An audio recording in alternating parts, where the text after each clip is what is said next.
Hola, buenas noches a todos, espero que estén muy bien y muchas gracias por estar aquí. Esta sesión va a quedar grabada para efectos de si es que hay algún docente, colega, estudiante que no puede estar presente en este momento. Por favor, le hacen llegar esta grabación que le vamos a hacer llegar también a sus correos. ¿Sí?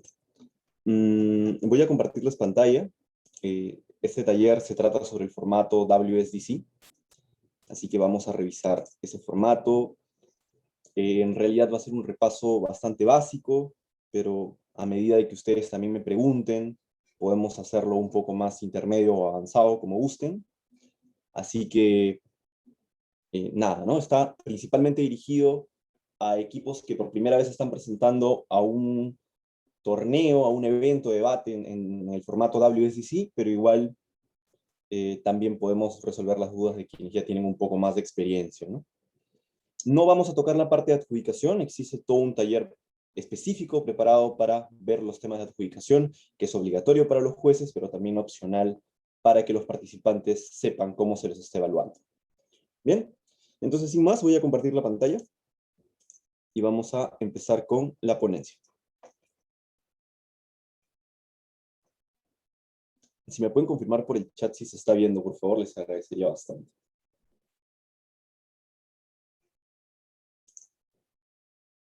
Perfecto. Bien.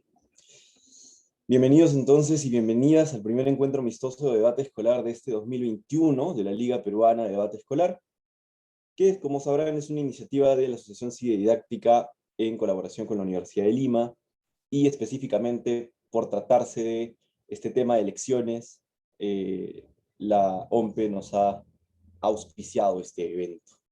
Así que el día miércoles va a haber un taller. Quienes están participando no necesitan inscribirse en el otro registro alternativo que hemos puesto, pero para los que no están inscritos en ese registro de equipos, sí pueden inscribirse en el formulario alternativo para poder participar de ese taller del miércoles.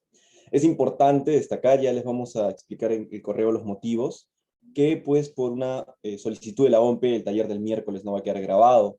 Así que es importante que los chicos participen de ese taller porque prácticamente se van a dar conceptos muy importantes que se van a desarrollar tanto en ambas mociones. ¿Sí? Entonces, yo les exhorto a participar de ese taller que se viene el día miércoles a las 7 también como hoy, que les digan a sus chicos, o al menos manden a un representante por equipo para que pueda tomar nota de lo que se va a hacer.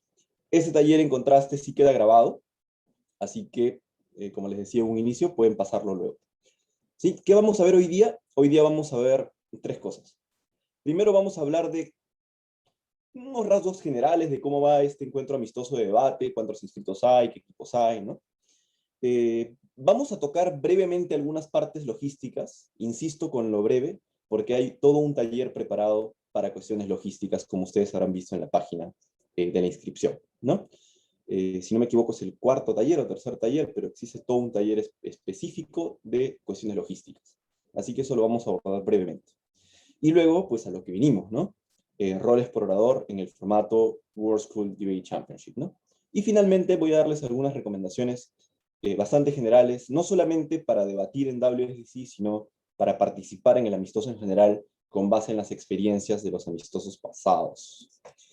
Y antes de empezar con lo que viene a ser el encuentro amistoso y cómo vamos, permítame presentarme. Mi nombre es Dante León Saavedra y yo soy uno de los 3 secretarios de la Liga Peruana de Debate Escolar, subcampeón nacional universitario de debate, campeón del torneo Expresarte como escolar y como entrenador, y jefe de adjudicación del primer encuentro de debate escolar de la Asociación Nacional de Debate Escolar de Colombia.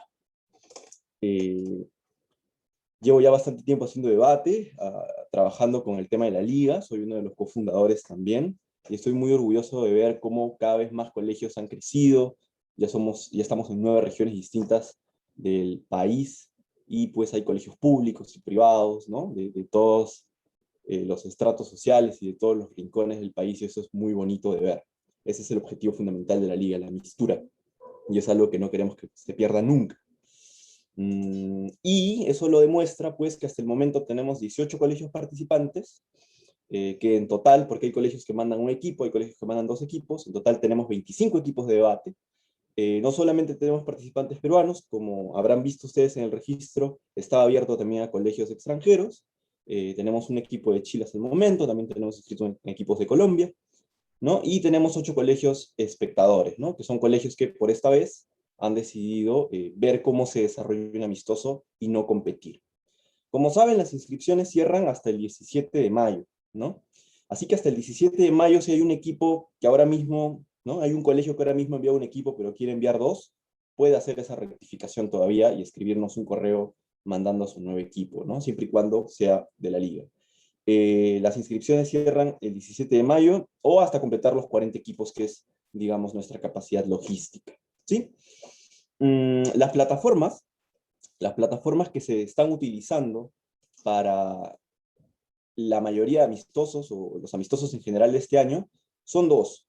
Para los talleres vamos a tener Zoom. En un principio se planteó Meet, pero vamos a quedarnos con Zoom. Todos los talleres que ustedes vean que digan taller de la liga va a ser en Zoom a partir de ahora. Y para los debates, la plataforma que se va a utilizar para este encuentro amistoso es la plataforma de Discord, ¿no? Igual estamos en conversaciones con la Universidad de Lima para ver cómo podemos utilizar Blackboard, pero ese es un proceso que también requiere de una formación hacia muchos colegios que no tienen, digamos, contacto con Blackboard. En cambio, Discord, aunque muchos docentes no lo conozcan, yo estoy seguro de que muchos alumnos sí, porque se ha vuelto una plataforma muy popular para el streaming de juegos, ¿no? De videojuegos. Pero eso no quiere decir, por ser popular, que no sea una plataforma bastante segura. De hecho, el motivo por cual utilizamos Discord y no utilizamos Zoom es precisamente porque Discord permite monitorear todas las salas a la vez. Nosotros como organizadores podemos estar en todas las salas. Bien, revisar si es que alguien pues tiene una solicitud de entrar a una sala, salir a una sala y estar ahí al momento. Y aparte tenemos una sala general, unas salas de chat, salas de audio por separado, salas de reuniones. Yo les recomiendo, a pesar de que vamos a tener un taller mucho más profundo de Discord, en la parte logística, que ya vayan familiarizándose con la plataforma, ¿no? Estoy seguro que en YouTube hay muchos tutoriales. Insisto, vamos a tener una capacitación, pero es momento ya de que les digan a los chicos que vayan buscando más información sobre Discord y ustedes también. Es bastante intuitivo, ¿no? Si en algún momento ustedes aprendieron a usar Zoom o Meet por su cuenta, usar Discord es un poquito más difícil, pero es bastante intuitivo en general. Así que no es nada del otro mundo, no hay nada de qué preocuparse. Más bien estoy seguro que cuando ustedes empiecen a participar en los amistosos, hasta van a querer adoptar la plataforma de Discord para sus entrenamientos de debate interno. ¿Bien? Respecto a las mociones, tenemos 2 mociones. Ustedes ya sabrán que la primera moción ya está, hubo un cambio para los equipos que se inscribieron al inicio, la moción era otra, luego conversando con la Gerencia de Educación Tributaria, ¿no? Y Cultura Tributaria, perdón, y Cultura Ciudadana de la OMPE, nos dijeron pues que mejor sería debatir sobre otra cosa, que no había tantos argumentos en contra en otra moción, así que terminó esta moción finalmente. Y la moción de la ronda 1, de la ronda preparada, es: esta casa prefiere que los países latinoamericanos adopten el voto voluntario en lugar del voto obligatorio, ¿no? ¿A qué nos referimos con eso?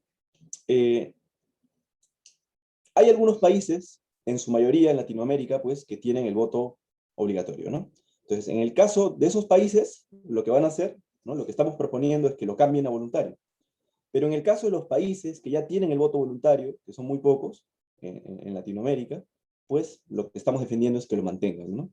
Para que así, digamos que en general es preferible que, que los países latinoamericanos en su conjunto adopten el voto voluntario. ¿Bien?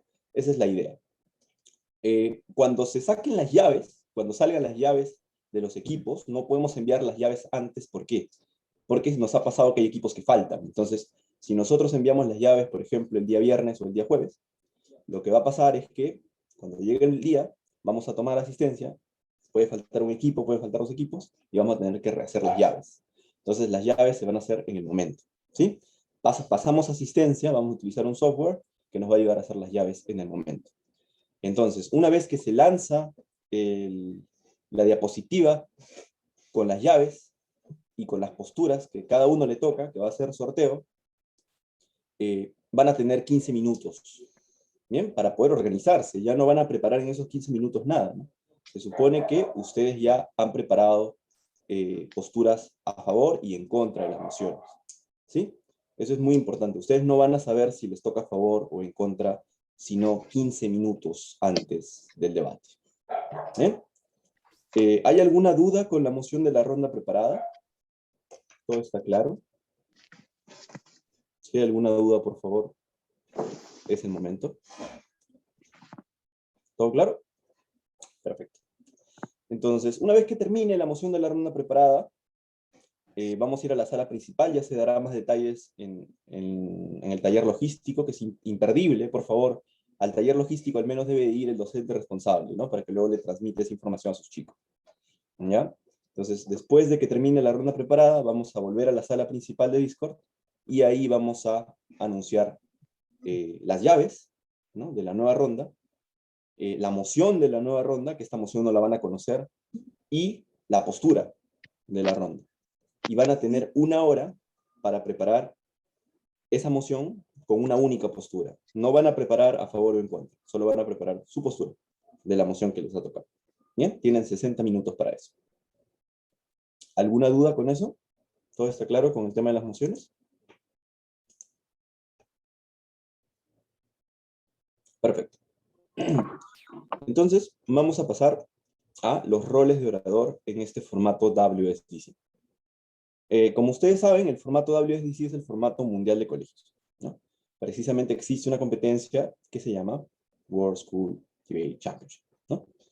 Es en inglés, participan escuelas, high schools, ¿no? En todo el mundo, y es un formato pues que ya cuenta más o menos con unos 30 o 40 años de haber nacido, ¿no? El formato más antiguo de debate es el formato parlamentario británico, que trabajan los universitarios. Ese formato lo crea Oxford Union, ¿no? Que es el primer club de debate del mundo, de la Universidad de Oxford. Pero digamos que el formato parlamentario británico es un formato de 4 cámaras, es decir, 2 equipos a favor, 2 equipos en contra, y todos compiten entre sí. Es un poco bastante entreverado. Quienes ya han trabajado debate en parlamentario británico sabrán que eso es más difícil que trabajar en WSDC. Entonces, cuando quisieron modificar ese debate de parlamento, ese debate parlamentario a nivel escolar, redujeron las cámaras, pero aumentaron la cantidad de estudiantes participantes. Y es así como nace este formato de colegios, ¿sí? Se inspira en los roles del parlamentario británico, pero se simplifica para efectos de ser trabajado en los colegios. ¿Bien? Dicho esto, entonces, vamos a ver cómo sería la estructura en un entorno virtual, ¿no? Porque eso de poner mis citas y todo ya no funciona. Ahora todos van a estar con sus computadoras. Entonces hay un equipo de proposición que se le llama casas, ¿no? Casa de proposición y casa de oposición, ¿no? En otros formatos se le suele decir afirmativo, negativo, a proposición también se le dice gobierno, ¿no? Es lo mismo. Cuando se refieren gobierno, proposición, afirmativo, se refieren al equipo que está afirmando la moción, ¿no? Y cuando digan oposición, negativo, ¿no? Se están refiriendo al equipo que niega la moción o la tesis que se está debatiendo. ¿Bien? Entonces tenemos eso, tenemos 3 oradores por cada casa por cada casa, ¿no? Tanto de proposición como de oposición. Hay algo muy importante, que a ustedes se les ha dicho que tienen que haber 3 oradores mínimo, pero también se les ha permitido incorporar al registro a 2 suplentes. Entonces muchos nos han preguntado ¿qué van a hacer esos suplentes? ¿No? ¿Cuál es su rol? ¿Sirven? ¿No sirven? ¿No? ¿Van a ir solamente para ser espectadores o realmente van a aportar al equipo? ¿No? Porque algunos me han dicho, no, no quiero que mis chicos también se sientan mal, ¿no? Que no hagan nada. Y yo les diría, en realidad, que el rol de un debatiente empieza desde la preparación del debate, ¿no? Entonces, lo que yo sugiero es que esos 5 equipos, esos 5 chicos, pues hagan en su conjunto la primera moción, ¿no? Y también esos 5 chicos, con ayuda de sus docentes, van a poder estar esa hora de preparación para hacer la moción impromptu. Entonces, para empezar, esos suplentes tienen un rol de ayuda a preparar los casos, ¿no? Para preparar los casos de debate. Para continuar, no solamente ayudan a preparar los casos, ¿no? sino que si es que en algún momento, y esto es muy importante porque ha pasado, y no solamente ha pasado en amistosos, ha pasado en rondas semifinales o finales de torneos de debate escolares importantes. Si en algún momento a uno de los chicos, ¿no? que está debatiendo, que está como titular, se le cae la línea, ¿no? Antes de empezar el debate, los jueces van a exigir que entre un suplente para que haya 3 en la mesa. ¿Bien? Entonces, los suplentes tienen que estar preparados, los suplentes tienen que conocer los casos, porque solamente se da una tolerancia de 5 minutos, hasta máximo 10 minutos cuando son amistosos, para que se incorpore el orador que debía debatir. ¿Bien? Pero en torneos a veces la cosa es más rigurosa. Así que los suplentes tienen que estar preparados para poder, como su mismo nombre lo dice, ¿no? Reemplazar a cualquiera de los oradores, sobre todo en este momento de virtualidad, ¿no? Si es que se les va la conexión. ¿Bien?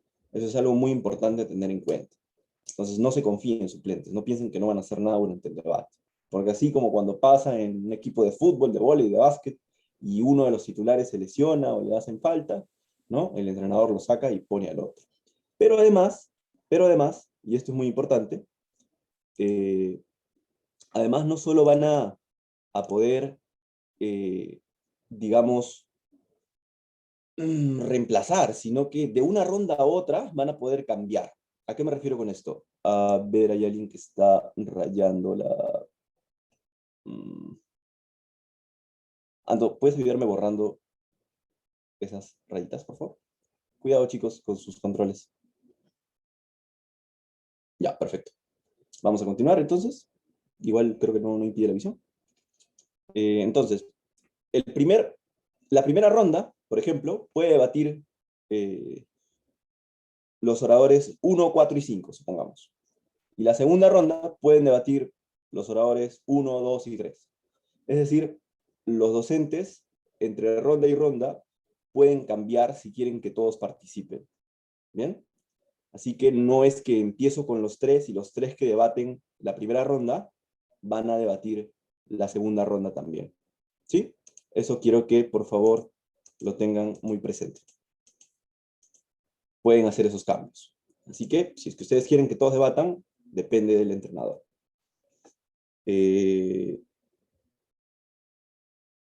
Entonces, esta es la estructura. A nivel virtual hay 3 oradores y los jueces, en la medida de lo posible, por eso les hemos pedido 2 jueces por equipo, van a ser 3.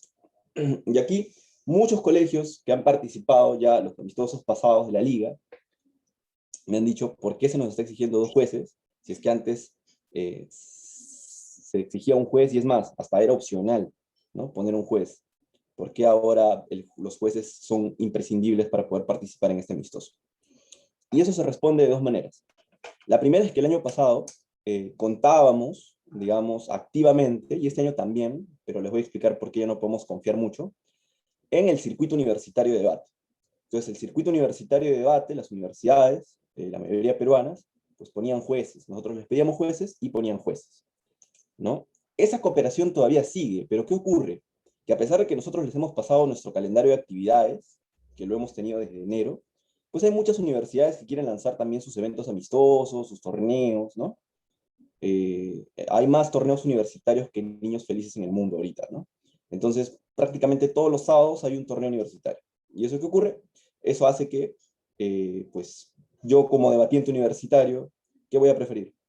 ¿Adjudicar un torneo escolar o participar en un debate universitario? Pues participar en un debate universitario, ¿no es cierto?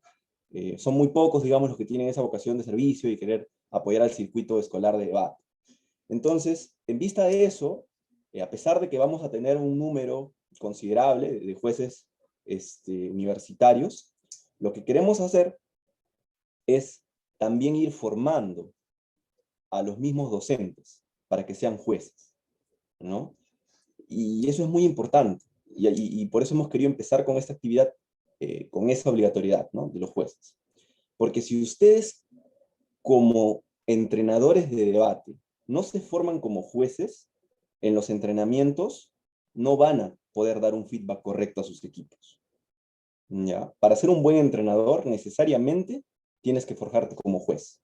Puedes no ser un buen debatiente y ser buen entrenador, pero no puedes ser un buen entrenador sin ser un buen juez. ¿ya? Porque un buen entrenador sabe leer debates, y si sabes leer debates, sabes adjudicar. Entonces, tampoco es que les vamos a tirar al vacío y decirles, aprendan por su cuenta. De hecho, estamos preparando un curso gratuito para los colegios miembros de la liga, para capacitarlos como jueces desde cero, ¿ya? Pero esto toma tiempo. Entonces, como toma tiempo, probablemente esto salga a mitad de año. Así que lo que ya les pedimos desde ahora es que ustedes, pues, a través de estos talleres que vamos a lanzar también para los jueces y a través de la práctica en este primer amistoso, vayan, como se dice, fogueándose, ¿no? Vayan agarrando experiencia, para que cuando lleven el curso ya tengan una noción mínima de lo que es adjudicación. ¿Sí? Entonces, es importante tener esto en cuenta. En realidad nosotros estamos comprometidos a formar a los docentes como jueces para que ya no se dependa tanto del circuito universitario que está generando torneos a cada rato, ¿no?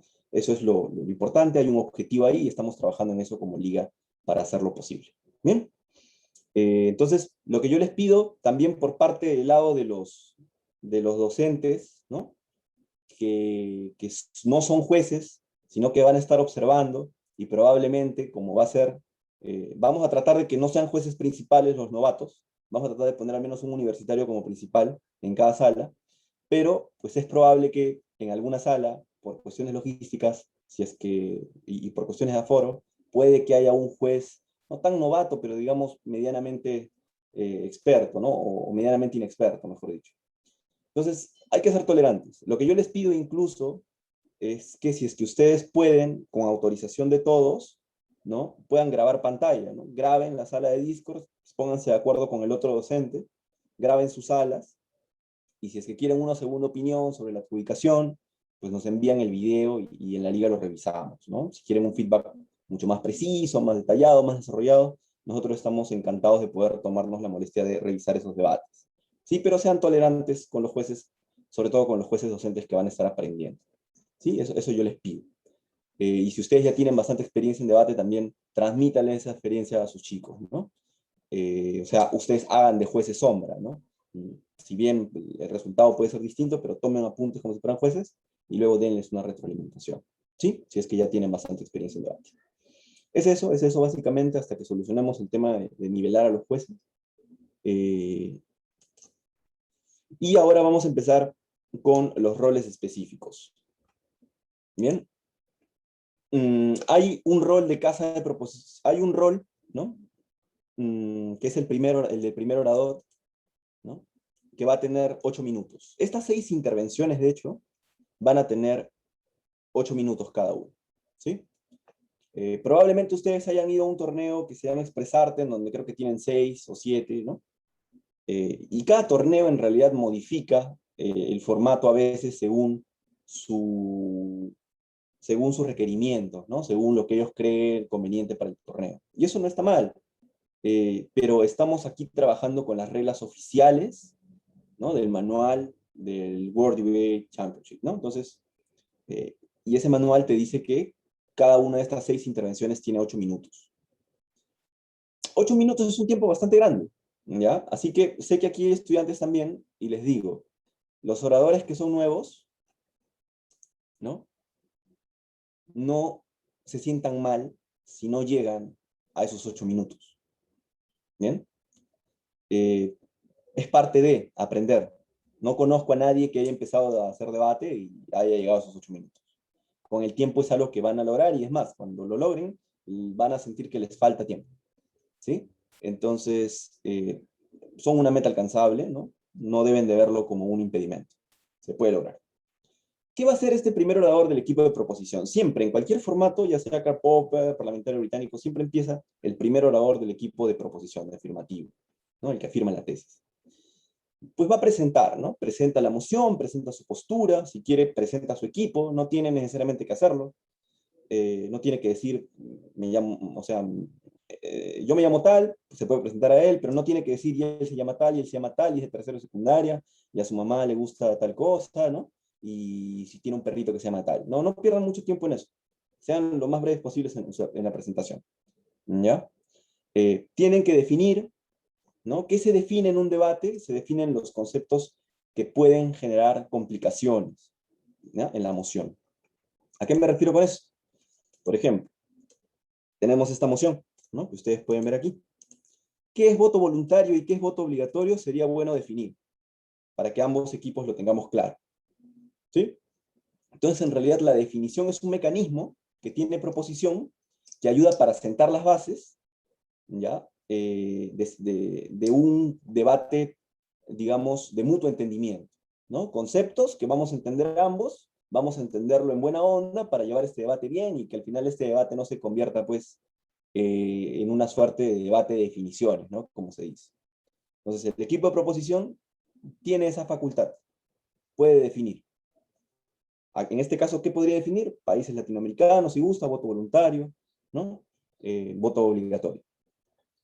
¿Tiene que definir palabra por palabra? No, esto es un error también de principiantes que no les recomiendo, ¿no? No tiene que definir prefiere, no tiene que definir qué, no tiene que definir los, no tiene que definir países, no tiene que definir latinoamericanos.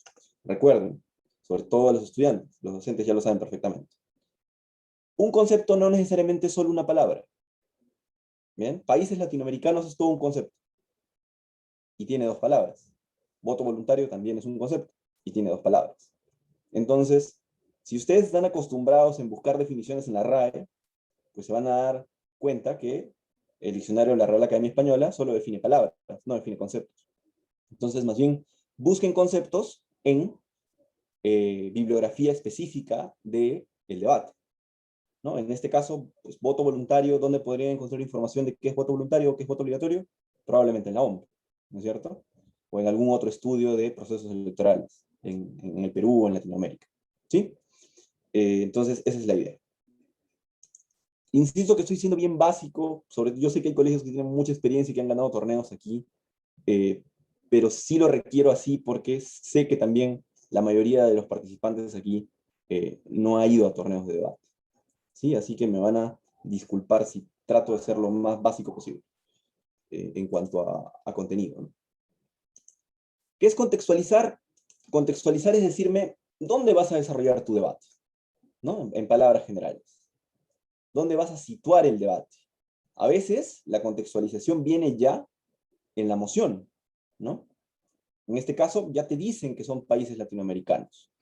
Pero no solamente contextualizar significa decir, vamos a debatir en países latinoamericanos. No. Contextualizar responde a dos preguntas. ¿Cómo vas a situar el debate? ¿Ya? Esa es la primera. En este caso ya no necesitas responder esa pregunta porque ya te dicen que vamos a hablar de países latinoamericanos. Pero la segunda pregunta sí. Y la segunda pregunta es, ¿cómo se encuentra la problemática en ese lugar? ¿No? Tampoco es que van a hacer un desarrollo extenso de cómo se encuentra el voto obligatorio y el voto voluntario por países y van a exponer todo un informe, ¿no? No. Pero tienes que decirme, en pocas palabras, cómo se encuentra el voto voluntario y el voto obligatorio en Latinoamérica. ¿Cuál es la condición? ¿Qué hay más? ¿Voto voluntario o voto obligatorio? ¿No? Eso, básicamente. Describirme cómo se encuentra la problemática en el lugar donde has situado el debate. ¿Sí? Esa es la idea. Eso es contextualizar. De ahí, lo que pueden hacer ya, que son debatientes más experimentados, pueden hacer otras cosas, ¿no? Pueden hacer análisis de actores y todo lo que quieren, ¿no? Caracterizaciones y todo lo demás. Pero aquí estamos hablando de lo más básico, ¿no? Y lo que te pide el formato es definir y contextualizar. Eso te pide el formato.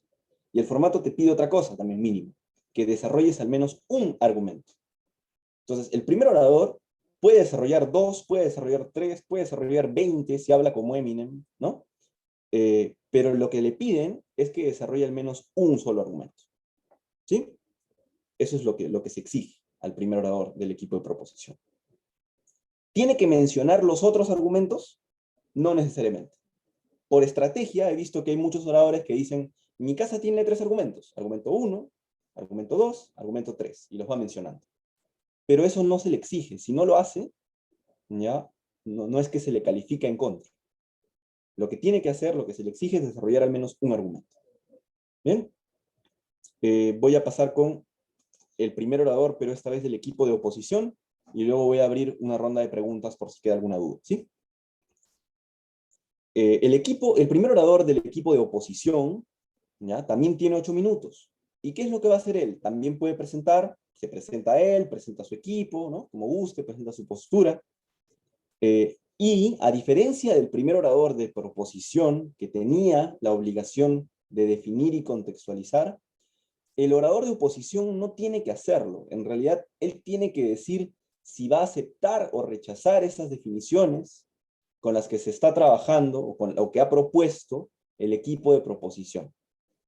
¿Bien? Entonces, a veces, cuando los equipos son novatos, lo que hace el primer orador de oposición es definir de nuevo. ¿Ya? Pero eso no se hace. Eso solo se hace cuando tú no estás de acuerdo con las definiciones del equipo de proposición. ¿Ya? ¿Se acuerdan que dijimos que a proposición se le da la facultad de definir, ¿no es cierto? Pero ¿cómo se defiende oposición si esas definiciones no permiten el debate? Si esas definiciones benefician a proposición. ¿Cómo se defiende oposición? Pues tiene la facultad de impugnar. ¿Bien? Entonces, así como proposición tiene la facultad de definir, oposición tiene la facultad de impugnar, es decir, de rechazar. Pero para rechazar una definición, no solamente tiene que dar una nueva definición, tiene que explicar por qué estoy impugnando. Esta definición, ¿no? No permite el debate y explicar por qué. Y después, solo después, plantear una nueva definición. ¿Bien? Ahora, esa nueva definición claramente tiene que permitir el debate, ¿no? Porque si no permite el debate, el juez se va a quedar con el primer error, es decir, con la moción de proposición. ¿Sí? Entonces, cuando los dos equipos no se ponen de acuerdo y cada uno debate con su propia definición, ocurre lo que se llama un debate de definiciones. ¿Ya? Y cuando veamos adjudicación, en el tercer o cuarto taller, ahí ustedes van a ver cómo el juez adjudica, ¿no? Ese tipo de debates. Pero ahorita nos quedamos con esa idea, que oposición tiene el rol o la facultad de impugnar y que proposición tiene la facultad de definir. ¿Bien? ¿Qué más tiene que hacer el equipo de oposición? El equipo de oposición tiene que desarrollar también al menos un argumento de su equipo, pero como ya escuchó, ¿no?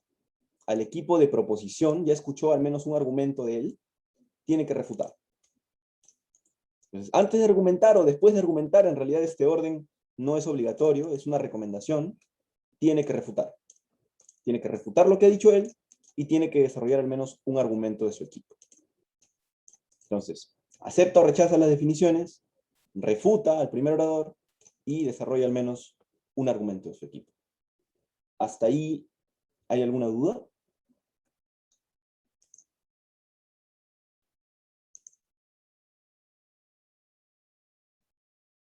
¿Todo claro? Perfecto.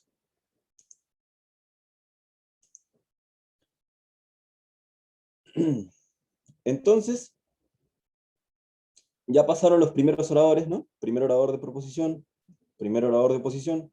¿A quién le toca? Es un ping-pong. Al segundo orador de proposición.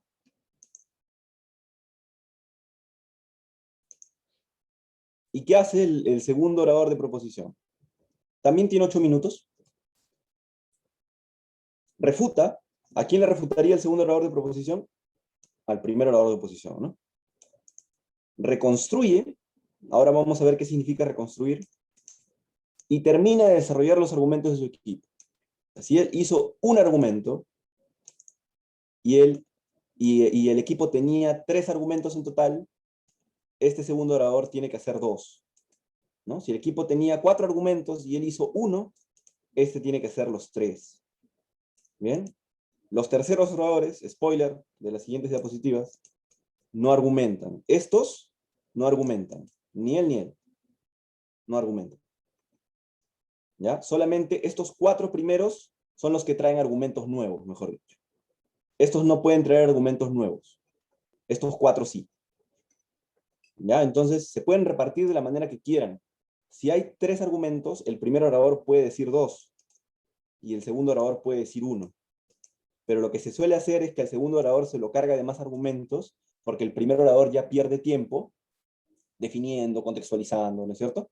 Entonces, lo estratégico ahí, mi consejo, pueden tomarlo, pueden rechazarlo, es que el segundo orador haga la mayor cantidad de argumentos y le dé libertad al primer orador para plantear bien el debate. ¿Ya? Entonces tiene que refutar lo que dice él y reconstruir. ¿Por qué reconstruir? ¿A qué se refieren con reconstruir? ¿No? Cuando hablamos de reconstrucción en términos materiales, significa volver a construir algo, ¿no es cierto? O sea, algo ya estaba construido. Y en este caso, ¿qué estaba construido? Los argumentos del primer orador. Es decir, el primer orador plantea un argumento, supongamos. Pero ese argumento es refutado por oposición. Entonces, en teoría, ese argumento, pues, ha recibido un ataque, ¿no? Probablemente han cuestionado sus premisas, han cuestionado sus nexos lógicos, y lo que va a hacer el segundo orador es reconstruir, es decir, volver a apoyar a ese argumento. Pero aquí ocurre un error muy común en equipos novatos, que creen que reconstruir un argumento es simplemente volver a mencionar lo que se dijo a un inicio, y no es así. Para yo reconstruir un argumento, ¿no? Imagínense que le ha caído una flecha a mi argumento. Para yo reconstruir un argumento, para reconstruir mi argumento, tengo que sacar la flecha. O sea, en realidad, reconstruir es atacar la refutación que le han hecho a mi argumento, ¿no? Si yo digo A y alguien me dice no, es B. Entonces yo tengo como alguien que va a reconstruir, yo tengo que demostrar por qué B no es cierto. No tengo que volver a repetir A. Tengo que demostrar por qué B no es cierto, porque el otro me ha dicho no. B es cierto, ya no es cierto, ¿no? Entonces tú atacas lo que acaba de decir el primer orador, pero sobre el argumento de tu primer orador. ¿Sí? Eso es reconstrucción. Reconstrucción es volver a construir un argumento que ha recibido ataques. Un argumento tuyo, claramente, ¿no? No vas a reconstruir el argumento de oposición, salvo que seas masoquista. Hay moderadores para guiar las intervenciones. No hay moderadores para guiar las intervenciones, los jueces van a ser de moderadores, sobre todo los jueces principales van a tener el rol de moderadores, eso se les va a explicar en el taller de jueces. Tengo otra pregunta por el chat. ¿Qué es la carga de la prueba? Vamos a verlo ahora. ¿Cómo se manejan los puntos de información? Está en la penúltima diapositiva de los roles, lo vamos a ver luego. ¿Ya? Carga de la prueba y punto de información son temas que sí vamos a tratar, pero no en este momento. Ahorita estamos revisando rol por rol. ¿Ya? Pero dejo ahí sus preguntas para luego responderlas. Entonces, ese es el rol del segundo orador. Y el rol del segundo orador del equipo de oposición es lo mismo, ¿no? Va a refutar, pero ¿a quién refuta? Al segundo orador. Si ha quedado algo, al primer orador de proposición. Reconstruye los argumentos de su primer orador y termina de desarrollar los argumentos de su equipo. ¿Hay alguna duda sobre estos 4 primeros roles? ¿Sobre los roles? ¿Solo sobre los roles? Todo claro. Perfecto. Recuerden, 8 minutos también. Vamos a continuar. Entonces pasamos al tercer orador del equipo de proposición. ¿Ya? El tercer orador del equipo de proposición tiene 8 minutos y él va a reconstruir, es básicamente lo que también hacía el segundo orador. Puede refutar también, refuta lo que han dicho ellos. Pero, ¿qué ocurre? No trae argumentos nuevos. Y en lugar de traer argumentos nuevos, ¿qué puede hacer entonces? Puede hacer un resumen del debate hasta el momento. ¿Sí? Ojo, se le exige que reconstruya, se le exige que refute, y es una opción que haga un resumen. ¿Qué pasa si todos sus 8 minutos se la toma reconstruyendo y refutando? ¿Se le penaliza por eso? Y la respuesta es no. ¿No? Porque lo del resumen es opcional. ¿Sí? Entonces, puede hacer un resumen, tiene que reconstruir los argumentos de estos dos, tiene que refutar los argumentos de estos dos. ¿Ya? ¿Cómo se hace ese tipo de resúmenes?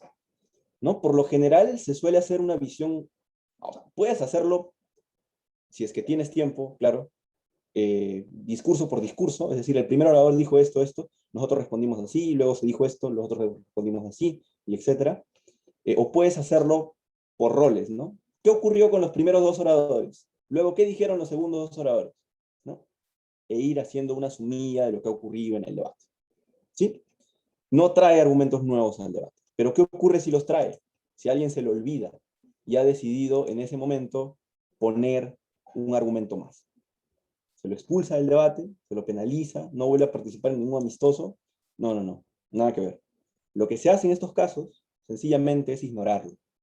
Entonces, si el juez se da cuenta que está trayendo un argumento nuevo, lo va a ignorar. Y al final en el feedback le va a decir, trajiste un argumento nuevo, no lo tomé en cuenta, perdiste el tiempo. ¿Ya? Entonces, lo peor que le puede pasar a un orador que trae un argumento nuevo, si es un tercer orador, es perder el tiempo. ¿Sí? Esto no le juega en contra más que en su tiempo. Y si es que le ha jugado en contra en su tiempo, probablemente eso le afecte a sus puntos de orador. Pero no es, digamos, un criterio para que pierda su equipo. ¿Ya? El tercer orador del equipo en contra hace lo mismo. Reconstruye. ¿Qué reconstruye? Esos argumentos que han traído ellos. Refuta lo que han dicho ellos.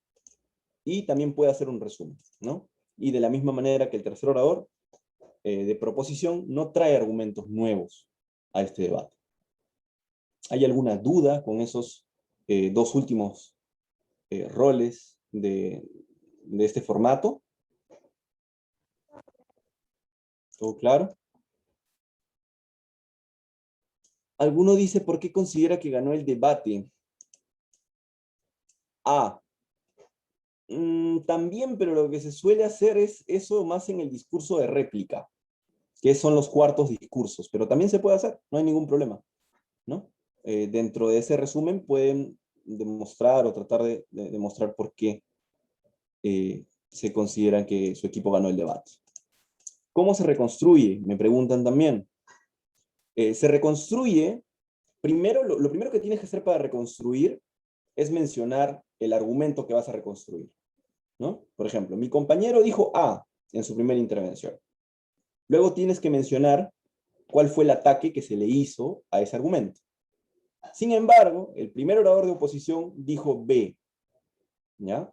Y luego para reconstruir tienes que decir, ¿no? Sin refutar lo que ha dicho en B. Sin embargo, B no es cierto porque tal, tal, tal, por tanto, A todavía tiene validez. ¿Se entiende? Esa es la idea de reconstruir. Quitarle esa refutación, ¿no? Mitigar esa refutación que se le ha hecho a uno de los argumentos de tus compañeros. Sí, dentro de esos 8 minutos, sí pueden interrumpirte para realizar preguntas. Ahora vamos a ver eso de los puntos de información. Tranquilos, no se preocupen. Más bien, lo que sí les pediría, porque no todos estamos viendo las mismas preguntas, es que no me envíen mensajes directos, porque si no, no todos vamos a ver las preguntas. Traten de enviarlo a todos, por favor, ¿ya? Para que todos podamos ver sus preguntas. Ya. Entonces, tenemos esto, pero aquí no acaba el debate, ¿no? Quienes ya han debatido en WSDC sabrán que son 3 oradores por cada equipo, pero son 4 discursos. Y esos últimos discursos también se les conoce como, algunos le dicen látigos, o algunos le dicen látigos a esos terceros oradores, ¿no? Pero digamos que el nombre específico es discurso de réplica, ¿ya? A las cuartas intervenciones que se hacen. Ahora voy a explicar eso de cuartas intervenciones, no se preocupen. Inmediatamente después de que termine el tercer discurso de oposición, ¿no? Porque aquí parecía que ya terminaba el debate, ¿no es cierto? Pero inmediatamente cuando él termina, no hay tiempo de preparación, no hay nada, ¿ya? Empiezan los discursos de réplica, que son 2 discursos, ¿ya? Eh, para que empiecen los discursos de réplica, los roles se invierten. Es decir, todo el debate, ¿quién empezaba? Proposición, ¿no es cierto? Primero de proposición, primero de oposición. Segundo de proposición, segundo de oposición. Tercero de proposición, tercero de oposición. Pero cuando me refiero a invertir roles, significa que ahora ya no empieza proposición, sino que para esos 2 últimos discursos, invierto. ¿Quién empieza? Oposición. ¿Y quién termina? Proposición. Entonces, ¿eso qué hace? Que inmediatamente después del tercer discurso de oposición, venga la réplica de oposición. Esto puede parecer un poco raro, pero les voy a explicar cuál es el motivo detrás de esto. ¿No? Existe un sesgo de la última palabra. Sesgo de la última palabra. ¿No? ¿A qué nos referimos con ese sesgo de la última palabra? Ese sesgo de la última palabra lo que hace es que por lo general, ¿no? Uno tiene la idea de que la última persona que habló tiene más autoridad o se le debe de hacer más caso a la última persona que habló. Entonces, para evitar eso, como el equipo de oposición ha utilizado este sesgo de la última palabra o se ha beneficiado de este sesgo cognitivo, pues a los 2 últimos discursos se les invierte, y ahora ¿quién tiene la última palabra? El equipo de proposición. ¿Sí? Entonces, empieza la réplica de oposición y termina la réplica de proposición. Y estos discursos, como ya no podemos meter ahí a un orador adicional, un orador suplente, solo tenemos a 3, estos últimos discursos pueden ser realizados solo por los primeros o los segundos oradores. ¿Sí? Hay algunos torneos que te permiten que sean los terceros oradores, pero las reglas del WSDC te dicen solo primeros o solo segundos oradores de cada equipo. Entonces vamos a ver el ejemplo. En este caso, empezaría oposición, ¿no es cierto? Y el equipo de oposición, ¿qué es lo que va a hacer oposición? Empezar con su discurso de réplica. En este caso, oposición ha escogido que sea el primer orador el que haga el discurso de réplica. Entonces tiene 4 minutos. La mitad del tiempo que tuvieron los 6 primeros oradores. Dense cuenta de eso, ¿no? Estos tuvieron 8, este tiene 4 minutos. Y en esos 4 minutos, ¿ya? En estos 4 minutos se explica por qué su equipo ha ganado el debate a través de un resumen o de la exposición de los puntos de choque. Entonces, antes me dijeron, ¿no? Una pregunta. Oye, pero no es posible decir por qué el equipo ganó el debate en los terceros discursos. Sí, sí es posible, pero es obligatorio hacerlo en el discurso de réplica, ¿no? Entonces, si quieres repetir roles, hazlo, está bien, no hay ningún problema. Pero la obligación del formato está en los discursos de réplica. Ahí sí tienes que explicar por qué tu equipo ha ganado el debate. ¿Cómo puedes hacerlo? Pues puedes hacer un resumen del debate o puedes explicar cuáles son los puntos de choque del debate. ¿Ya? ¿Y qué son los puntos de choque del debate? Son los tópicos en donde ambos, o subtemas, si quieren llamarles, en donde los equipos se han encontrado directamente. Uno ha dicho sí y otro ha dicho no sobre ese subtema. Siempre pongo este ejemplo porque es uno de los más claros. Si estamos debatiendo sobre apoyar el veganismo, ¿ya? Probablemente vamos a encontrar puntos de choque relacionados a salud, ¿no? ¿Por qué la salud es un punto de choque? Porque un equipo va a decir que ser vegano te ayuda, ¿no? Beneficia la salud. Y otro equipo directamente te va a decir que, por el contrario, ser vegano puede perjudicar tu salud. Entonces, fíjense que en ese tema de salud hay 2 equipos que se confrontan directamente. Eso es un punto de choque. Son subtemas o son tópicos en donde los equipos se confrontan directamente en un debate. Entonces, quien hace ese discurso de réplica podrá decir, ¿no? En este debate sobre el veganismo hemos encontrado un punto de choque, que es qué es más saludable, ¿no? O es la salud, ¿no? ¿Es más saludable consumir carne o no consumir carne? El equipo de proposición dijo esto, el equipo de oposición dijo esto, sin embargo, nosotros creemos que, ¿no? Sin embargo, nosotros ganamos este punto de choque, ¿por qué? Y explicar por qué las razones que dieron ustedes en ese subtema son más fuertes que las que dio el equipo contrario. De hecho, hay un manual en donde se explica más a detalle que ha creado la liga, que les vamos a pasar después de esta ponencia, en donde ustedes pueden revisar más a profundidad de eso. Y también tenemos un debate de muestra que se hizo el año pasado. Entonces ahí ustedes, si es que nunca han visto todo un debate en este formato WSDC, van a poder ver cómo se hace, ¿no? Si es que nunca han visto un discurso de réplica, van a poder observar cómo se realiza ese discurso de réplica. ¿Bien? Entonces, en este caso, como dijimos, lo hacía el primer orador de oposición y terminaba el debate el segundo orador de proposición, ¿no? En este caso se escogió que sea el segundo, no el primero. Lo mismo, 4 minutos va a explicar por qué su equipo ganaba el debate. Ahora hay algo muy importante. ¿Tiene que hacer puntos de choque necesariamente? ¿Tiene que hacerlo o no puede hacerlo? Puede no hacerlo, mejor dicho. Sí puede no hacerlo. Puede no hacerlo. Si él cree que es más estratégico explicar por qué su equipo ganaba el debate a través de un resumen, puede hacerlo, no hay ningún problema. Y deja de lado el tema de los puntos de choque. Si es un equipo novato, sobre todo, ¿no? Así que no se compliquen por eso. No es que si no hacen puntos de choque, el juez pues, va a considerar que su último discurso no cumplió el rol. No, al contrario, ¿no? El discurso cumple el rol cuando ustedes tratan de explicar, en la medida de lo posible, por qué su equipo ha ganado el debate. ¿Sí? En qué ha sido mejor, en comparativo. Mm, esto es importante también. No significa que tu equipo ha ganado el debate porque digas que ha ganado el debate, ¿no? Porque algunos dicen, hemos presentado los mejores argumentos, hemos traído las mejores fuentes. Ya, pero eso no es explicación, tienes que ser comparativo.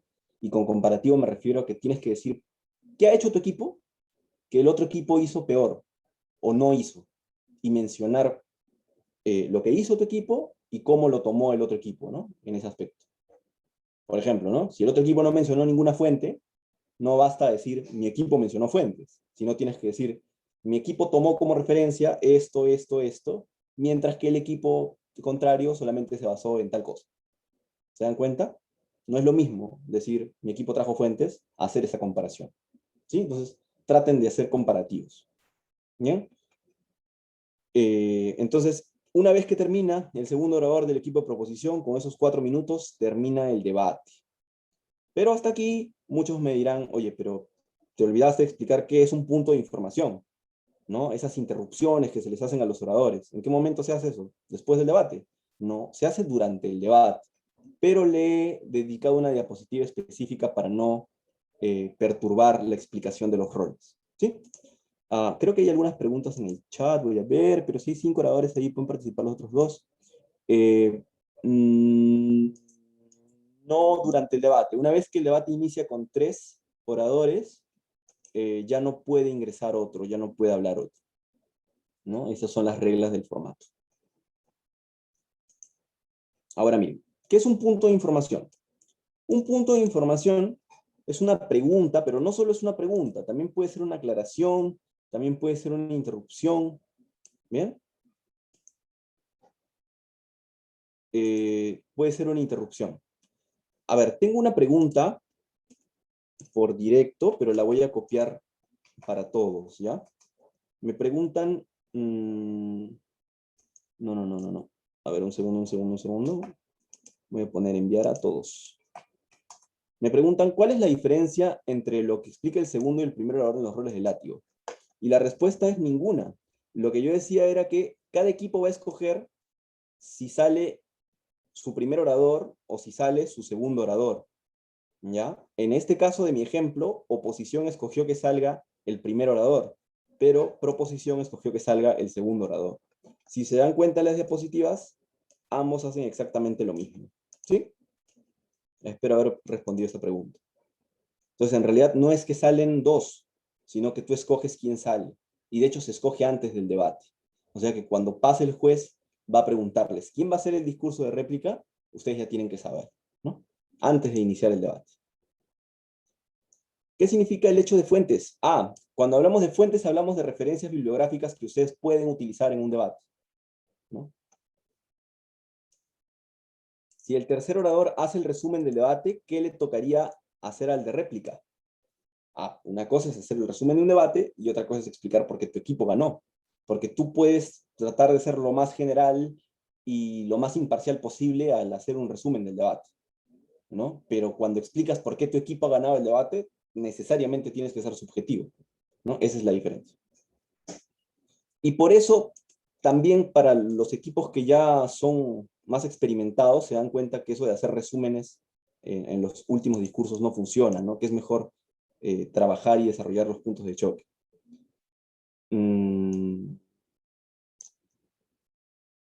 Ya. A ver, continúo. ¿Qué es un punto de información? Un punto de información, como decía, no solo es una pregunta, puede ser una interrupción cualquiera, afirmativa también, no hay ningún problema. Que el equipo contrario, es decir, mientras el primer orador habla, por ejemplo, cualquiera de estos 3, ¿no? Puede preguntar en principio por el chat, esto es muy importante, son reglas del amistoso, puede preguntar por el chat si requiere punto de información, ¿no? Perdón, puede solicitar el punto de información a través del chat, mejor dicho. Puede pedir punto de información por el chat y el primer orador, en este caso que tiene la palabra, va a decidir si le acepta o no, ¿ya? Ojo con eso. No significa que tú pones punto de información, prendes tu micro y lo interrumpes. No. Lo que tú vas a hacer es solicitarle a través del chat si es que él te cede el punto de información. Una vez que dice acepto tu punto, recién puedes abrir tu micrófono, ¿ya? Pero hay oradores que están bastante metidos, ensimismados en sus discursos y te van a decir, antes de empezar a debatir, disculpen, pero yo prefiero que no me lo pongan por el chat, prefiero que me interrumpan. Entonces, solo si un orador te dice antes del debate, prefiero que me interrumpan, o ustedes si prefieren que los interrumpan, díganlo antes del debate, ¿sí? En ese caso, entonces, el equipo contrario ya va a saber que cuando te toca, tiene toda la libertad para abrir su micrófono y brevemente decir punto de información, ¿sí? Pero si no te ha pedido eso el orador contrario, lo pones por el chat. Y si insistes con el punto de información y el orador no lo ve, pero no te ha pedido que interrumpas, no interrumpas, simplemente. ¿Ven? No es que a ti te resten puntos porque el otro no te aceptó. Al contrario, al otro le resta, ¿no? El no aceptarte un punto de información. ¿Sí? No en puntaje, pero le resta pues en su discurso. ¿Ya? Esa es la regla para los puntos de información, que son distintos de los puntos de choque. Estamos hablando de cosas totalmente distintas. Los puntos de información son aclaraciones o preguntas que se hacen durante los discursos. ¿Durante qué discursos se pueden hacer? Durante los 6 primeros discursos. Los últimos discursos, los discursos de réplica están blindados. En esos 4 minutos, como tienes poco tiempo, nadie puede interrumpirte. ¿Bien? Nadie puede interrumpirte en esos 4 minutos. Ni proposición ni de oposición. Entonces, en los primeros 6 discursos sí se puede hacer, pero solo se puede hacer después de que ha pasado un minuto y antes de que llegue al minuto 7, ¿no? Es decir, después del primero y antes del último minuto, en ese línea. El primer minuto y el último minuto están blindados. ¿Ya? ¿Y para qué se hace esto?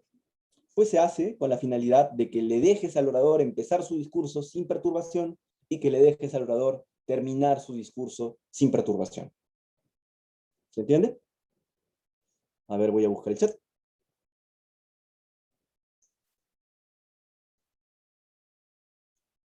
¿Cómo dices que aceptas o no el punto de información? Puedes decirlo, no tienes que escribirlo, simplemente si ves en el chat punto de información, dices acepto tu punto, o al lugar también se dice, ¿no? ¿En qué momento sería? Ah, ya no te preocupes. Lo que decíamos es que podía ser en cualquiera de estos 6 primeros discursos. No podía ser en los últimos 2 discursos de réplica, ¿no? En los discursos de 8 minutos, en cualquier discurso de 8 minutos, puedes aplicar eso. Al no querer contestar un punto de información, ¿te quitan puntos? ¿Ya? Es buena pregunta. Depende del torneo. Nosotros no vamos a quitar puntos por no responder puntos de información. Pero esto no implica que sí te pone en cierta situación de desventaja no recibir puntos de información. ¿Saben por qué? Porque el otro orador puede aprovechar el que no respondas puntos de información para decir en su discurso de réplica, ¿no?, que no respondes puntos de información, evidenciar eso, ¿no? Y malinterpretarlo, sugerir que no sabes, que tienes miedo, qué sé yo. Claramente en términos argumentativos eso no es válido, pero en términos retóricos, es decir, en efectividad de oratoria, eso sí llega a calar, sí le suma al otro. Entonces, traten de responder los puntos de orador que puedan responder, ¿no? ¿Puedo tildar de improcedente un punto de información? Sí, o sea, si alguien te hace un punto de información y tú sientes que eso no tiene nada que ver con el debate, puedes decir, discúlpame, pero no te voy a responder porque siento que no tiene nada que ver con el debate. Pero si lo haces y el juez se da cuenta que sí tiene que ver con el debate, pues también quedas mal tú, ¿no es cierto? ¿Cuál es la mayor cantidad de puntos de información que puedes hacer? Tantos como no llegues a hostigar al equipo contrario, ¿no? O sea, si alguien ya te rechazó un punto de información, entonces no tienes por qué cada 15 segundos o 20 segundos o 10 segundos estar diciendo punto de información, punto de información. Si alguien te dice no gracias, al menos espera 30 segundos para que puedas volver a hacer un punto de información, ¿sí? Y si alguien ya te respondió un punto de información, tampoco vas a querer hacerle otro punto a los 10 segundos, ¿no? Déjalo hablar. Sí, eso es súper importante. Si aceptas el punto de información y no te sabes la respuesta, ¿qué puedes hacer? Puedes ser súper sincero y nadie lo va a hacer en debate y va a decir, no sé, ¿no? O puede ser estratégico y decir, eso justo lo va a responder el orador que me continúa, ¿no?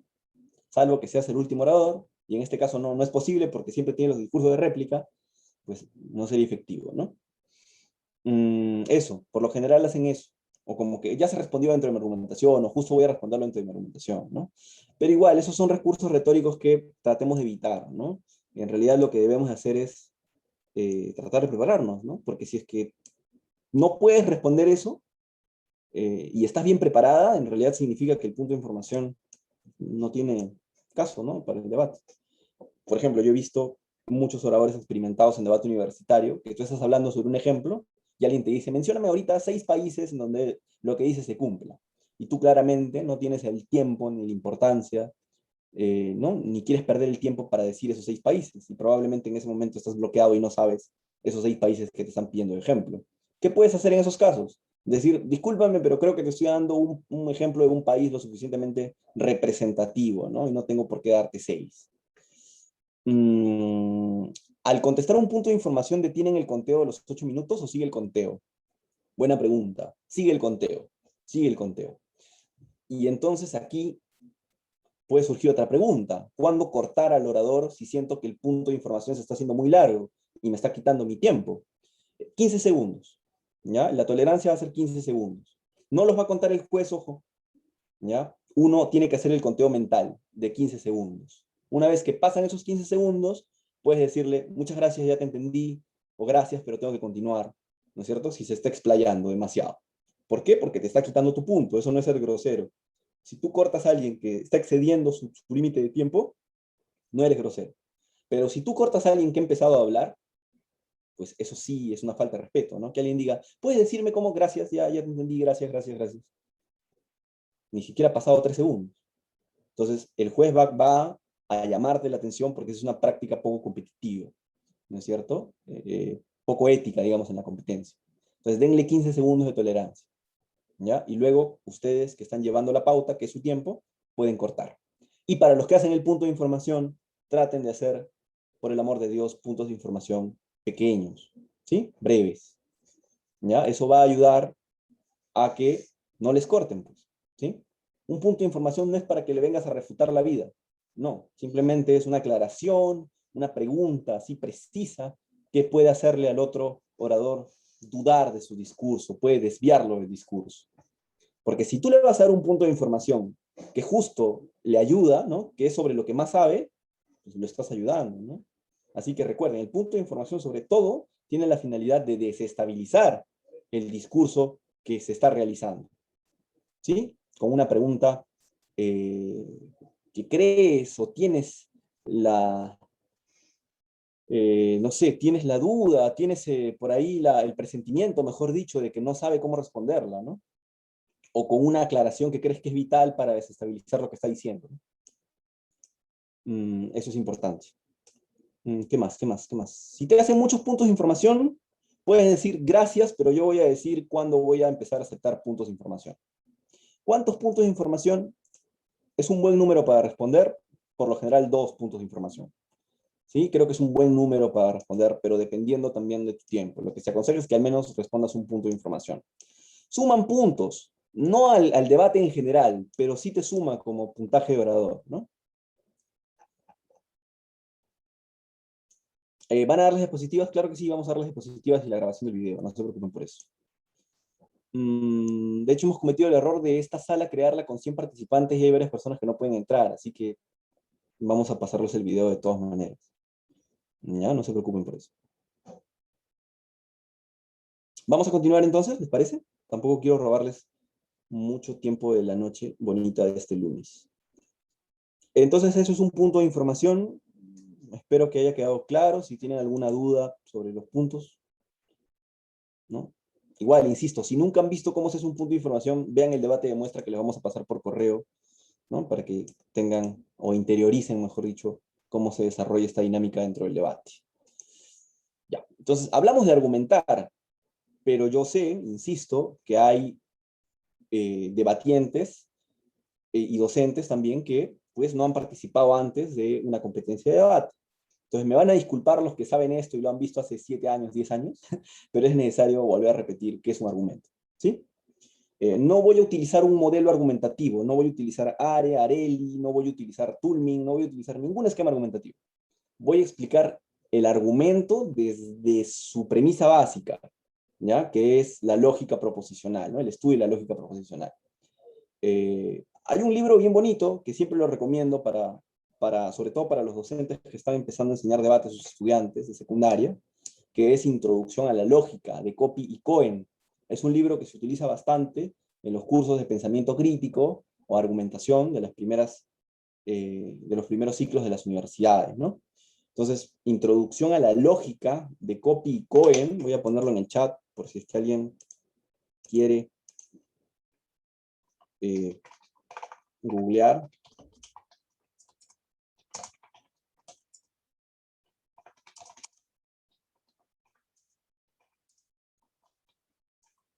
En donde se explica bien, bastante bien, cómo funcionan los argumentos a nivel de la lógica proposicional, ¿no?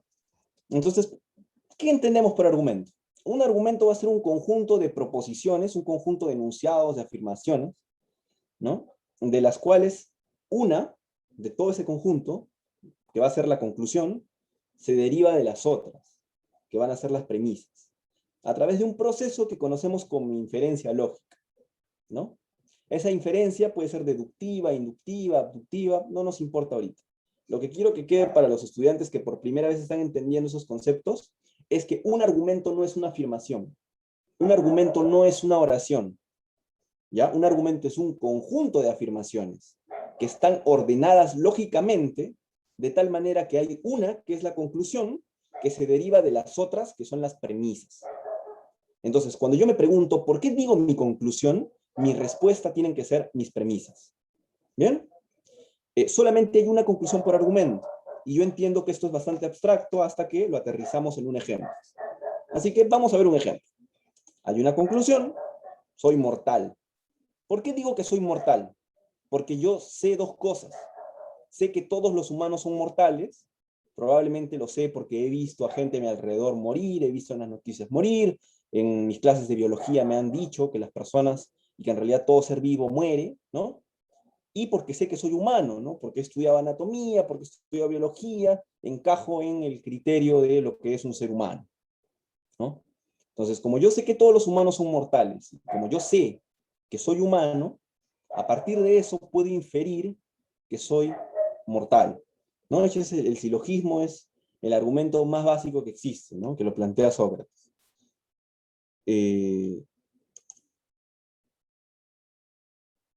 Aristóteles. Otro ejemplo más, un ejemplo bastante más aterrizado, digamos, a lo que viene a ser la vida cotidiana de un estudiante promedio, ¿no? Soy bueno para los cursos que son de letras y humanidades, por ejemplo. Eso lo sabes. ¿Cómo sabes que eres bueno para los cursos de letras y humanidades? Porque has visto tus notas, ¿no? Porque te gusta, ¿no?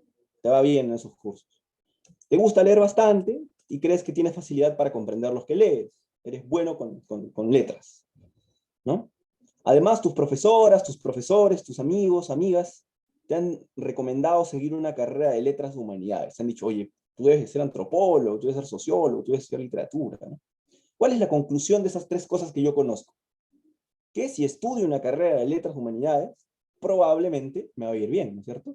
No puedo llegar a afirmar que me va a ir bien en su totalidad, pero puedo decir que es algo probable, ¿no? Porque tengo estos conocimientos previos que me ayudan a, en este caso, inferir, ¿no? Que me puede ir bien. ¿Se entiende? Entonces todo esto es un argumento, todo. Algunos creen que el argumento solo es la conclusión. No, el argumento es todo, ¿sí? Cuando ustedes ven ARE, ese esquema de afirmación, razonamiento y evidencia, pues la conclusión es la afirmación, y las premisas son los razonamientos y las evidencias, pero al final es lo mismo. En la unidad más básica, el argumento se compone de conclusión y premisas, ¿sí? Ahora, vamos a ver cómo un argumento se utiliza para defender una moción. Este argumento es lógicamente válido, pero el que esté estructurado de manera lógica no significa que sea irrefutable. Esto es muy importante, ¿ya? Un argumento puede tener validez lógica, es decir, puede estar lógicamente bien estructurado, puede tener concordancia entre las premisas y la conclusión, pero también puede ser refutado, ¿ya? La moción que estamos poniendo para este ejemplo es que deberíamos decidir ser veganos, ¿ya? Y vamos a tener un argumento a favor. ¿Cuál es la conclusión de ese argumento? Que siendo veganos protegemos más al medio ambiente. Entonces, para yo hallar las premisas, tengo que preguntarme, ¿por qué yo digo que siendo veganos protegemos más al medio ambiente? Y aquí vienen mis premisas. Bueno, porque yo sé que la ganadería produce una cantidad considerable de CO2 y metano, ¿no? ¿Dónde pude aprender eso? En una clase de ecología, en una clase de biología. Sé que el dióxido de carbono y el metano son gases de efecto invernadero, y sé que los gases de efecto invernadero calientan el planeta, ¿no? Y eso pues es una parte importante de la contaminación. Entonces, es lógico pensar que si nos volvemos veganos, el sector ganadero va a disminuir, ¿no? ¿Por qué? Porque cuando se reduce, también podemos poner aquí incluso como premisa, ¿no? Esa premisa económica que dice que cuando se reduce la demanda de un producto, es muy probable que el precio disminuya y la oferta tienda a reducirse, ¿no? Lo que va a pasar con las mascarillas. En 10 años acaba la pandemia, qué pesimista, ¿no? En 3 años o en 5 años acaba la pandemia y la gente ya no va a usar mascarillas. ¿Qué va a ocurrir entonces? Vamos a dejar de demandar mascarillas y las empresas que hacían mascarillas, pues cada vez se van a reducir, cada vez van a ser menos las empresas que van a vender mascarillas. ¿Por qué? Porque ya no es rentable el negocio de las mascarillas. ¿Por qué? Porque ya están dejando de consumirlas. La misma lógica económica se aplica con el tema del veganismo. Si nos volvemos veganos, si la mayoría se vuelve vegano, el sector ganadero va a disminuir, ¿ya? Porque ya no va a ser tan rentable vender carne si la gente ya no quiere comer carne. Entonces, si el sector ganadero disminuye, finalmente la emisión mundial de CO2 va a disminuir también. Y eso nos lleva a pensar, de nuevo a la conclusión, que siendo veganos vamos a proteger más al medio ambiente. No estamos diciendo que vamos a salvar al medio ambiente, estamos diciendo que vamos a proteger más, incluso un poquito más. Y el debate va a ser sobre cuánto más, ¿no? Y la refutación que le vengan a hacer ese argumento va a tratar de decir que ese más es muy poquito y que no es suficiente en comparación a los problemas de salud que puede traerte ser vegano, tal vez. Entonces, tu argumento, insisto, lógico, bien estructurado como este, no significa que sea el mejor, porque puede ser refutado, ¿no? ¿Cómo haces que tu argumento sea mejor? Extendiendo y profundizando más tus premisas, ¿no? Aquí he tenido que explicar premisa por premisa. Si simplemente hubiese mencionado las premisas, probablemente no me entendían, ¿no? Entonces, esta estructura, lo que a mí me dice es, pon lo básico. Y esto es algo muy importante también que quiero que ustedes entiendan, sobre todo los que están aquí por primera vez, los que están debatiendo por primera vez. No se acostumbren a escribir discursos por completo, chicos. Los discursos por completo, cuando ustedes escriben discursos por completo, van a terminar siendo como un concurso de oratoria y cuando venga alguien que sepa más de debate va a destrozar sus casos. Y ustedes no van a saber cómo responder, ¿no? Traten de hacer esquemas. Esto, por ejemplo, de conclusión y premisas, son esquemas, ¿no? Si se han dado cuenta, yo he tenido que desarrollar mentalmente cada uno de estos puntos y explicarlo, ¿no? Pero en realidad, tener este esquema a mí me ayuda a luego poder desenvolverme. Si yo tuviera un discurso escrito como tal, me voy a entretener tanto leyendo el discurso que me voy a olvidar de lo importante que es debatir. Y debatir no es solamente dar un discurso, sino es interactuar con el otro equipo, ¿no? A través de argumentación y refutación. ¿Se entiende? Entonces, este tipo de esquemas de conclusión y premisas o de afirmación, razonamiento y evidencia, en realidad nos ayudan, ¿no? A poder pues, no depender de discursos escritos en su totalidad. ¿Sí? Esa es la idea. Entonces, si es que ustedes quieren profundizar más sobre qué es un argumento, sobre estos temas, yo les recomiendo que vayan a la página de didáctica, que es www.didáctica.org, que en proyectos pongan Liga Peruana de Debate Escolar acá. Voy a pasarles el enlace, de hecho. Y aquí, los chicos de la liga, el equipo de voluntarios académicos de la liga, han desarrollado todos estos manuales. Manual de iniciación al formato en WSDC, decálogo del adjudicador de debate escolar, en formato Karl Popper, mitos y verdades sobre el debate, manual de introducción al parlamentario británico, puntos de información, guía introductoria para la construcción de casos de debate, ¿no? Entonces hay bastante material y no digo que es el mejor material del mundo, ¿no? Todo es corregible y perfectible y de hecho estamos revisándolo para lanzar las nuevas ediciones este año.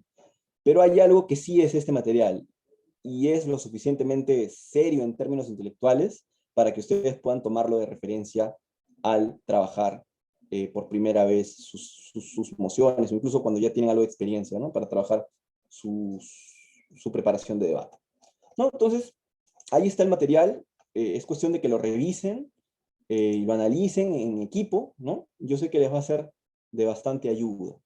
Y ya para ir terminando, les voy a dejar algunas recomendaciones. Insisto, no sobre el formato, sino sobre su participación en el amistoso. Primero, tengan bien preparados a sus suplentes. Como les decía, ya hemos visto, vamos haciendo esos amistosos desde hace mucho, la virtualidad desde el año pasado. Muchos aquí ya han visto que a veces se les cae la red. El chico puede estar con la red así a tope, pero hay un apagón, ¿no es cierto? No sé, entra su hermanito a jugar Minecraft, qué sé yo, ¿no? Y le lajea la red. ¿Y qué pasa? Que ya no puede batir. Entonces, en ese momento, lo que ocurre para la organización es esperar 10, 20 minutos y retrasa todo el evento. Entonces, a partir de este año vamos a ser más estrictos. 5 minutos, no hay 5 minutos, pones un suplente. No hay suplente, entonces no hay discurso. ¿Ya? Preparen a sus suplentes. Revisen la conectividad y sus equipos antes. Una noche antes, reúnanse, ¿no? O minutos antes, media hora antes, reúnanse, por favor, y chequeen con su equipo si toda su conexión está bien, ¿no? Si les pasa como a mí, que tengo un perro que está ladrando, no sé, a Dios que sabe, traten de ver ese tipo de contingencias, ¿no? De ponerse en un lugar en donde tal vez no existan esas perturbaciones sonoras o tal vez no se escuche tanto, ¿no? Vayan familiarizándose con Discord, insisto, hay un taller específico de Discord que vamos a tener en vivo, donde vamos a poder resolver sus dudas, ¿ya? Pero creen su cuenta. Crear una cuenta en Discord es súper sencillo, ¿no?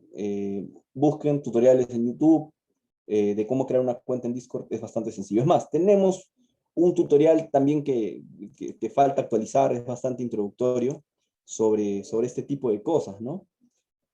Sobre Discord. Lo tenemos en la página de registro, de hecho, del amistoso. Así que, por favor, yo les pido que revisen el material que se les está dejando, ¿no? Aquí está el tutorial de Discord. Es un tutorial bastante sencillo, pero les dice más o menos cómo están distribuidas las salas y todo, ¿no? No les explica cómo crear una cuenta, pero sí les dice cómo entrar a las salas. ¿Ya? Revisen eso, por favor. ¿Y qué más? Lean el manual de iniciación, ¿no? Este manual que les estoy dando acá, que les mostré, ¿no? Este es guía para la construcción de casos de debate. No, el otro manual. A ver, vamos a entrar. Este manual, que igual les voy a pasar por correo. A ver, un segundo. Este manual. Manual de iniciación al formato WSIC.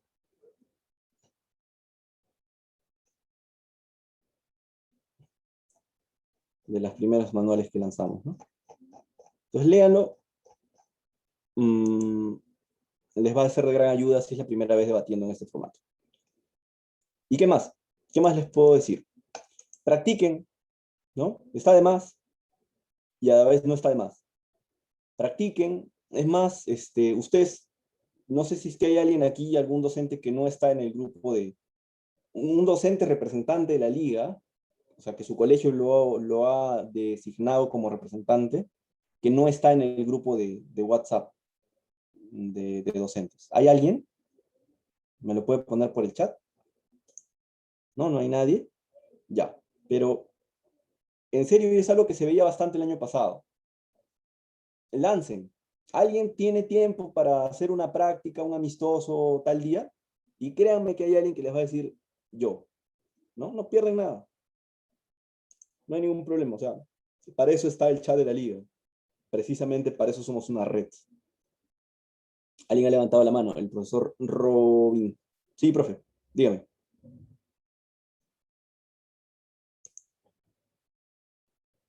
Ah, ya, ya, ya.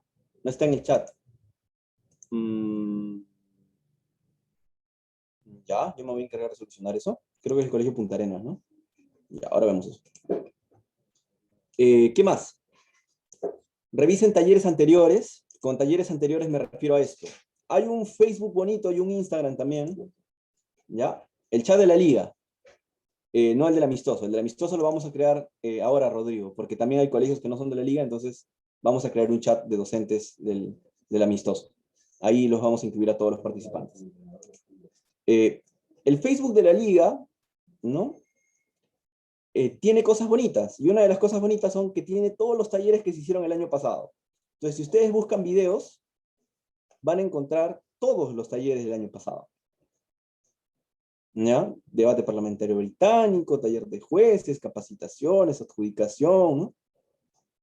Todo. Entonces, lo que yo les aconsejo es que vayan a ese Facebook de la liga y ustedes revisen el material, ¿no? El año pasado también hacíamos infografías, no sé si se acuerdan. Vamos a volver a hacer infografías este año también, explicando cosas puntuales sobre debate, ¿no? Entonces, en realidad, seguirnos en las redes sociales es estar en constante contacto con el debate, porque siempre ponemos cosas bonitas, ¿no? Por ejemplo, acá hay una infografía sobre puntos de información, ¿no? Y así, van a encontrar bastantes cosas. Al grupo de la liga, al chat de la liga que vamos a utilizar, no se pueden unir los alumnos. No, es por una cuestión de que son menores de edad. Solamente vamos a tener docentes ahí responsables.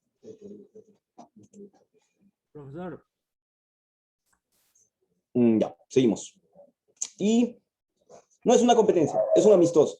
Entonces, como les digo, es un amistoso en serio, es un amistoso, ¿no? No se sientan mal si es que en algún momento encontraron un juez que está aprendiendo, ¿no? Por el contrario, como les digo, graben sus debates, si quieren pedirnos una segunda opinión, mandan el debate a la liga, ¿no? Para que podamos dar un feedback.